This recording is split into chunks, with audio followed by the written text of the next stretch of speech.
Pemirsa seri pemahaman Skriptura yang saya kasihi dalam Kristus Yesus, kita akan membahas seri SPS ke-8, yaitu Gerakan Baca Kitab Suci 3 Pasal Sehari.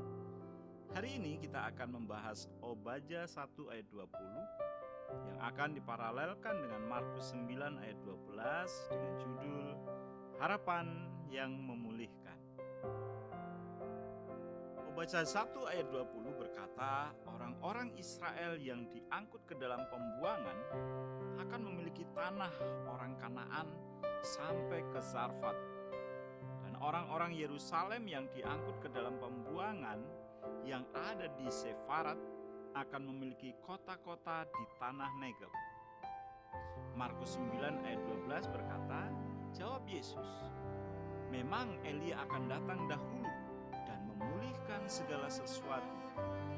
Hanya bagaimanakah dengan yang ada tertulis mengenai anak manusia, bahwa ia akan banyak menderita dan akan dihinakan? Dalam perikop Obaja 1 ayat 17-21 terlihat ada dua nubuat yang ingin disampaikan oleh Nabi Obaja, yakni nubuat hukuman dan keselamatan.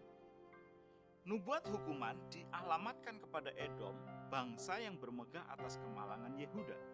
Sedangkan nubuat keselamatan disampaikan kepada Yehuda yang telah mengalami berbagai peristiwa yang mendukakan hati, termasuk ketika Edom merebut bagian tanah dan menjarah harta milik mereka.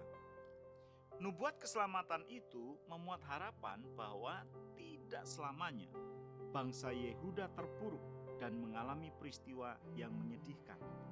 Ada saatnya Tuhan akan memulihkan kondisi mereka, yaitu pengembalian hak Yehuda, tanah untuk ditinggali ayat 20, dan pembangunan kembali kota-kota mereka. Selain pesan keselamatan, Nabi Obaja juga menyampaikan kabar penghukuman. Tuhan akan mengadili bangsa-bangsa.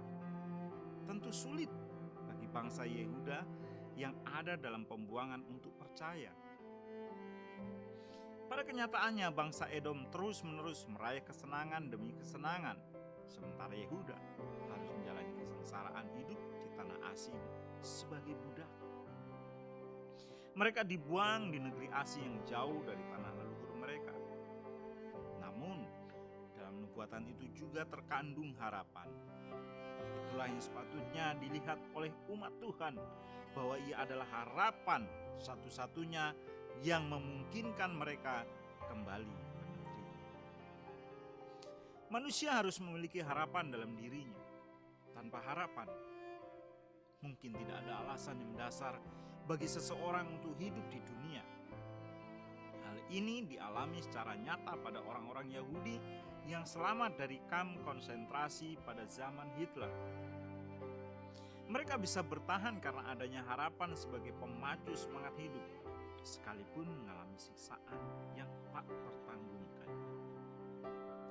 Apapun penderitaan, kesengsaraan, ketidakadilan yang kita alami dalam hidup ini, jangan sampai kita kehilangan harapan pada janji-janji Tuhan. Janjinya adalah pengingat, penguat, dan penghibur orang percaya bahwa Tuhan pasti memulihkan umatnya. Tuhan Yesus adalah harapan kita. Ia akan memulihkan. Markus 9 ayat 12. Amin. Soli Deo Gloria.